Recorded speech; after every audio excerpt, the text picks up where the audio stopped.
Денес имавме една убава можност и шанса да имаме едни убави состаноци тука во општината Шуто Ризари, да се видиме со граѓаните, да разговараме за нивните проблеми.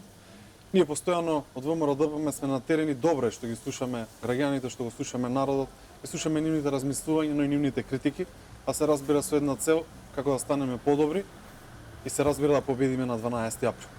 Изборите ќе се случат набрзо. Гледате што се случува постојано во собранието. Еден голем пазар кој денеска тука во Шуто Ризари го констатиравме дека на пазарот во Шутка тоа не се случува. Се продава правото, се продава правдата, се лицитира со закони и само за една цел да се спаси Заев и таа свита околу него како да побегне од избори, а од друга страна да не одговара за сите оние криминали што ги направи овие 3 години. Тука во Шуто Ризари фалат многу проекти, фалат нови улици, фали многу нова инфраструктура.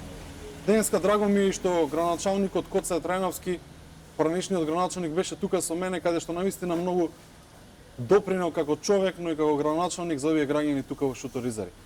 Не требаат луѓе кои што навистина ќе се грижат. Навистина кои што овие дупки каде што ги има на секоја улица и навистина ниту еден проект за овие граѓани, тоа веќе да стане минато. Не треба свежа енергија и драго ми е што и комитетот тука во Шуто Ризари на ВМРО-ДПМНЕ се труди многу да ги посети граѓаните, да приближи нашата програма и да бидеме што повеќе. ВМРО-ДПМНЕ е отворена партија за сите граѓани. Ние имаме една добра основа и добра подлога тука да победиме и тоа ќе го направиме.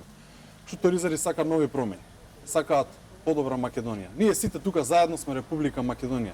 Може да не разрешуваат во собрание сите до еден, но секогаш ќе има човек кој што ќе се бори за Македонија, бидејќи ние сите сме ВМРО-ДПМНЕ и сите заеднички сме граѓани на Република Македонија. Благодарам.